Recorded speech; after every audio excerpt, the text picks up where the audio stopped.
Tapo. Tapo. Ano po yon? Ha? Ano po yon? Census. Ano po yung census? Ate, tatanungin ko lang ate yung pangalan mo, tapos yung pamilya mo, kung anong ilang kayo sa bahay, kung ilan yung aso ninyo, ganun. Ah, sige po. Ano bang pangalan mo? Lourdes po, Lourdes. Lourdes. Parang panahon pa ni Mahoma yun ah. Ay, grabe ka naman kuya. Parang hinuhusgahan mo yung pangalan ko ah. Hindi. Ibahin na lang natin. Yun nga ang binigay ng magulang ko ay. Baguhin na natin, kalimutan mo na. Ilan kayo sa pamilya nyo? 13. Ang dami. Ha?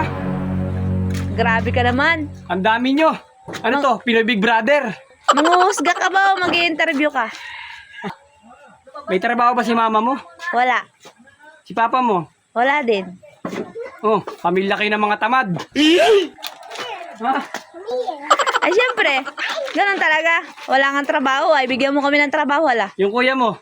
Wala din. Andyan, Oh. tambay. Oh, nagre-rebelde. Ano ba naman yung pamilya nyo? Ilan ba aso nyo rito? Marami. Ang ingay nyo.